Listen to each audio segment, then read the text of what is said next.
Mucii uyu wa Fredrick Mwangi Gukirite thutha wa Mutumia mwene kuo na mami wao kuhurwo rithathi na gukua hau utuku wa gukia Jumapili.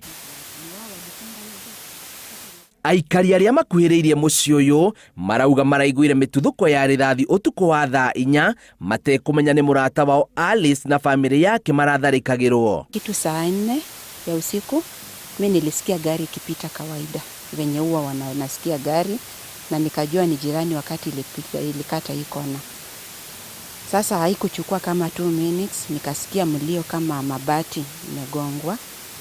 Then ya pili, sasa ya pili ikanireizia alarm, kwani ni kunaendaje?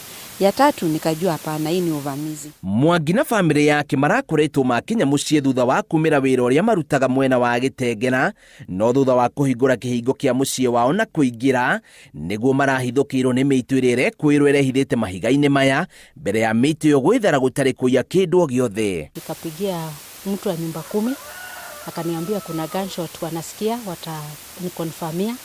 So baadaye akaniambia kuna boma wezi wameingia ya Madam Alice na Fredrick Mwangi. So nikawaambia wakimbia wakuja waone shida iko wapi.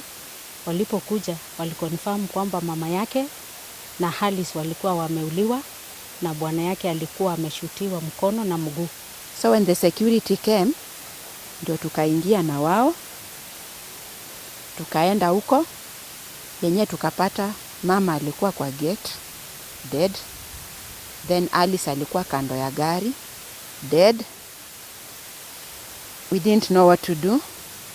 Mimi nilikuwa confused kabisa. Fredrick na mwari wa nyina na mutumia wake marahonokire ciarera kuria Fredrick arahurirwo rithathi ya guoko na kuguru na arahanyukio thibitari ya Shalom kuria aramukira urigitani. Though polisi wameconfirm ako Shalom hospital na ameshutiwa mkono na mguu.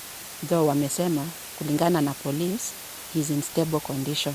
Maabitha a borithi ni marekinyirie mucii uyu na maratwara mĩĩrĩ yo mocarĩ, na riu uthuthuria wa kiria kiracũngĩrĩirie njũragano ĩno nĩwambĩkĩtwo o rĩrĩ aikari maraikara na hahu. Nilichukua hatua ya kuita polisi ambapo walikuja na wakachukua mili wakapeleka kuhifadhi kwenye mili inahifadhiwa. Ribotera Inooro TV, njĩtagwo Bio wa Wambui.